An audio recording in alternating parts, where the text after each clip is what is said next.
It was now 1539, and later that year my uncle, the Duke of Norfolk, paid me an unexpected visit. He came to me late one afternoon and informed me that he had procured a place for me as a maid of honour to the new Queen, Anne of Cleves. At his news I stared at him in disbelief and knew not what to say. I had of course hoped such fortune would smile upon me, but believed my older sisters far more likely to be chosen above me. I had heard such wonderful things about life at court. The dancing, the feasting, the masks, the numerous rooms and apartments, all richly furnished with only the very best of everything. It had all seemed like an unlikely dream, until now. Having recovered my senses, I told my uncle that I would be more than willing to attend on the Queen, and quickly began to make arrangements for my move to the most powerful and prestigious court in the whole of Christendom. On my arrival, I was taken through a maze of rooms, and eventually shown into the Queen's privy apartments, which certainly did not disappoint. The walls were covered in expensive tapestries full of colour, and the furniture was beautifully carved. At one end of the room, on a red velvet cushion, sat the Queen. As the doors closed behind me, she rose from her chair. I curtsied as low as I could, not daring to look up into her face. But she swiftly raised me up and greeted me as if I were an old friend.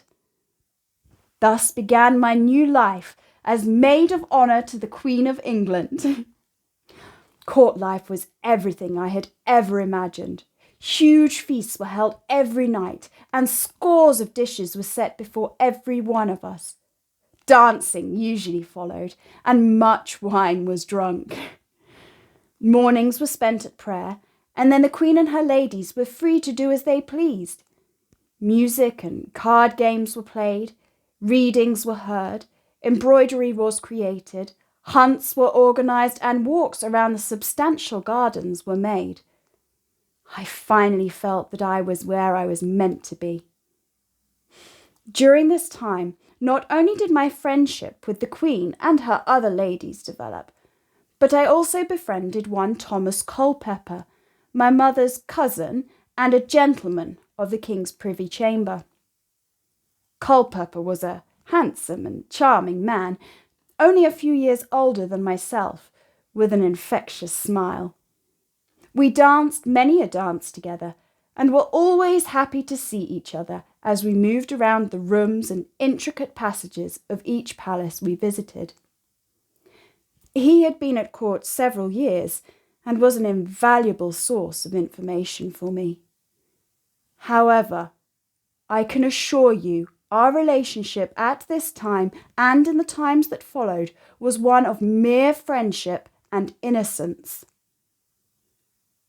In my first few months, as I blossomed into my new life as a maid of honour at the English court, I was surprised to learn that I had caught the attentions of someone far grander than I could ever have imagined. Attentions which would take my life out of my control and eventually lead to my downfall.